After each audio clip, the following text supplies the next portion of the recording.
Today I'm at the Northampton Guildhall to celebrate International Day Against Homophobia and Transphobia. There's going to be a minute's noise to celebrate for people who really can't celebrate their sexuality and come out to the wider community. My name is Matthew Torres and I'm the chair of FAN, which is a LGBT social events group based in Northampton. Brilliant. And what is actually going on today then? Today's the annual celebration of IDAHO, which is the International Day Against Homophobia and Transphobia. Bit of a mouthful. It is a bit of a mouthful. It's a nice acronym, but it's a bit of a mouthful. Basically, it's a celebration of LGBT existence and rights, and it's marked by a minute's worth of noise.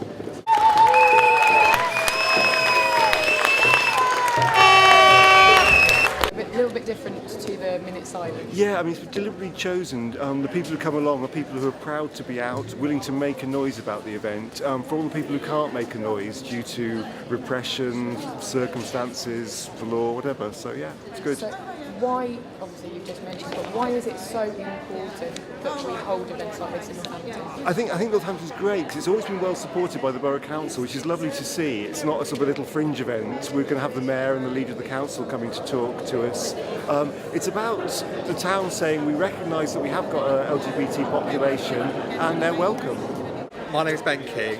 I'm quite active in the lesbian, gay, bisexual and trans community, trying to promote equality, and also I'm involved in trade union work to try and promote equality there as well. Mayor Conroy spoke of how diverse Northampton is and the importance of standing up for LGBT communities. I mean, Northampton is a fantastic town. There's no two ways about it. People knock it, but it's actually a great town. I mean, it's a very diverse town, but we are also very accepting of ethnic and minority groups generally.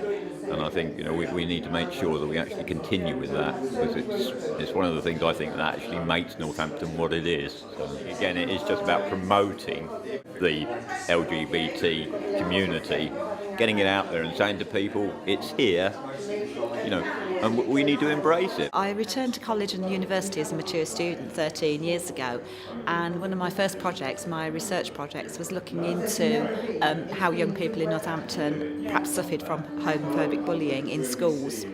And I spent a long time talking to head teachers as to whether they had policies against homophobic bullying, and looking at how Section 28 actually affected their ability to protect the youngsters in their community.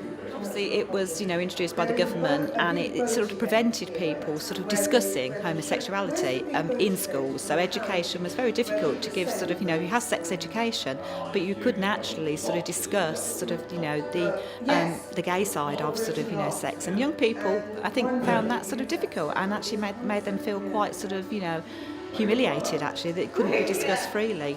So I think that's been repealed now, and that's a step forward, and that's fantastic.